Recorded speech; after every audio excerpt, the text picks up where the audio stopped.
au jeu.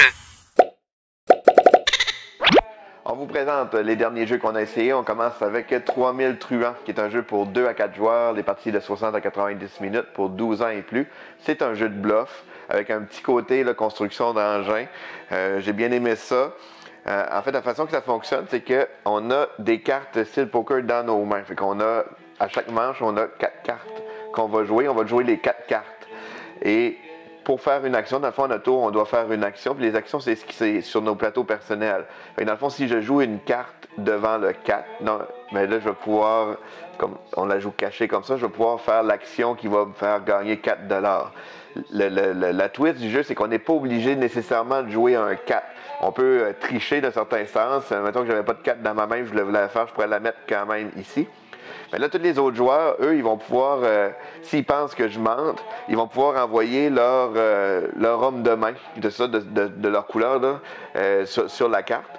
Et à la fin de la manche, on vérifie toutes les cartes. Puis ici, les joueurs ont démasqué qu'on mentait, mais nous, on va perdre des points de réputation qui vont être sur le plateau principal. Et les autres joueurs vont gagner des points. Puis c'est un jeu qu'on ne fait pas énormément de points, fait que chaque point est vraiment important. Fait que le gros du jeu, ça va être vraiment d'essayer de voir quand les gens mentent ou non. Ensuite, quand on a fait notre action, on va pouvoir venir acheter des cartes qui vont être ici. Puis ça, c'est l'autre petite twist qui est le fun du jeu. C'est que c'est toutes des cartes qui se combinent. On a tout le temps un métier comme ça. Et on a un bandit qu'on va rentrer dans la petite sleeve comme ça. On va rentrer dans la petite sleeve pour créer des nouveaux personnages. Fait que ça fait une combinaison là, vraiment assez infinie. En fait, je pense que le concept de 3000 vient de là. Fait que c'est vraiment, on a énormément de métiers, énormément de personnages. Quand on les combine, mais ça fait des actions différentes avec des conditions pour les activer différentes, des coûts différents aussi d'une partie à l'autre. Ça, ces cartes-là, quand on les achète, on les met sur notre plateau. Puis qu'est-ce qu'ils vont faire, les cartes, c'est que à toutes les fois, par exemple, cette carte ici, à toutes les fois que je vais faire une action de 5 ou une action 6, je vais pouvoir activer cette carte-là qui va me donner 3 $. Et ici, comme là, ici, j'ai une flèche comme ça, fait que à toutes les fois que j'active la carte voisine, mais elle va me permettre de piocher une carte supplémentaire. Là, ici, elle ne sert à rien, mais si, par exemple, j'avais placé plutôt comme ça, mais là, en jouant cette carte-là, en plus, je pouvais gagner aussi 4 $ ou libérer un homme de main.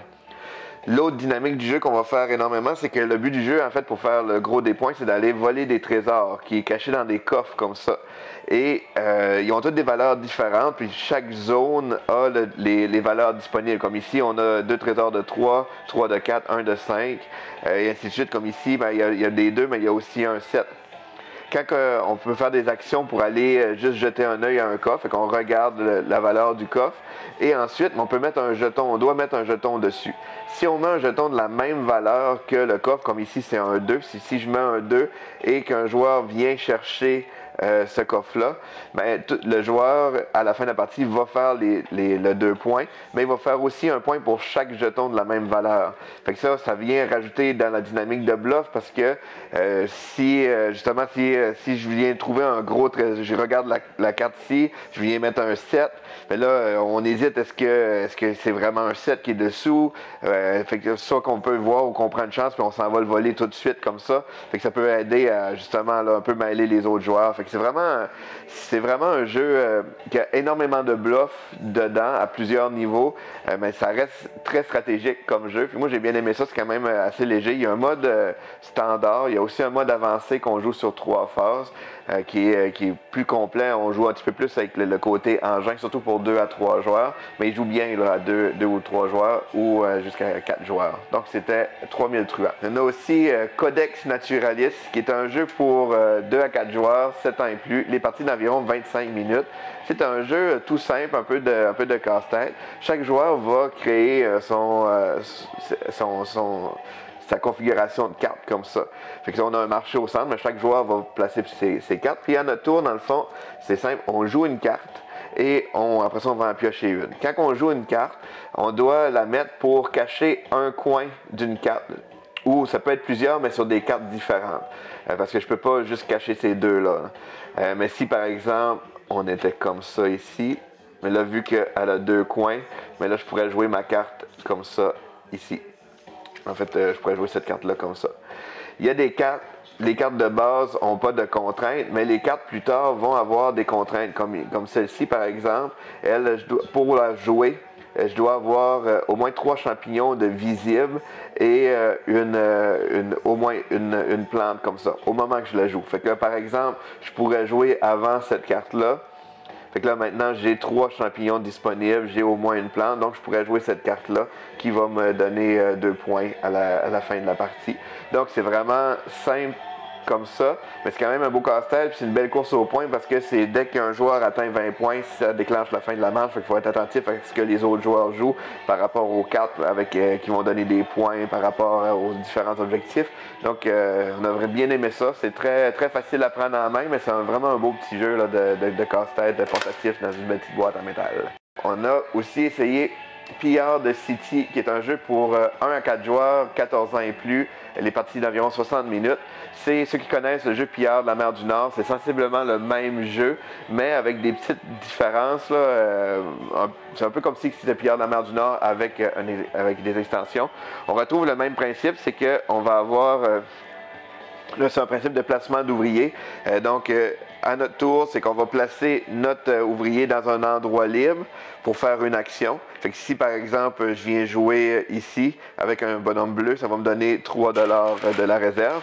Et ensuite, je vais devoir retirer un personnage de cette zone-là qui va me permettre de faire aussi l'action du lieu. Fait que si, par exemple, je retire celle-là, mais je vais pouvoir défausser une de mes cartes en main pour gagner 2 $ ou défausser 2 cartes pour gagner les ressources. Donc, c'est vraiment un bon jeu de...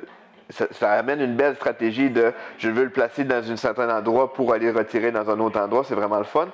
Dans le fond, le but du jeu, c'est qu'on va monter notre équipe. Fait que on va aller chercher des ressources, on va aller chercher des pillards qu'on va pouvoir mettre sur notre plateau personnel. Et quand on va être assez en force avec une bonne équipe, bien là, on va pouvoir aller faire des pillages dans les différents lieux. Pour faire des pillages, mais encore une fois, ça va prendre mon personnage que je vais pouvoir jouer dans un certain endroit. Fait que si je viens par exemple ici, mais pour piller dans cette zone-là, ça me prend au moins une équipe de force 3 et ça me prend toutes ces ressources-là. Donc je dois les avoir en main déjà là avant. Et ensuite, selon le lieu, on va devoir lancer des dés qui vont rajouter une petite imprévisibilité là, aux différents combats. Fait qu'ensuite, on va pouvoir lancer les dés. Ça va nous dire combien de dommages qu'on reçoit, quelle force d'équipe totale on a pour faire le maximum de points. Parce que pour aller jouer là, par exemple, il faut avoir une force d'au moins 3. Mais si ma force totale de bataille est de 10, je vais avoir 2 points. Mais si elle est de 16, je vais avoir 4 points. Fait que plus on arrive équipé, mieux que c'est, mais on peut aussi espérer prendre un peu de chance avec les dés aussi pour un petit aspect de prise de risque. Donc c'est vraiment le fun, il y a plusieurs lieux, il y a des différents, là, quand on fait des conquêtes, la première personne, on tourne des tuiles, fait que c'est d'autres façons d'aller chercher des points aussi. Ce que j'ai aimé aussi, c'est qu'on monte notre équipe, mais on peut aussi aller chercher des animaux. Quand on fait des actions pour aller chercher des animaux, ça aide à améliorer certains guerriers. Si je le mets ici, je vais avoir l'aigle qui me donne des points et une force d'attaque supplémentaire.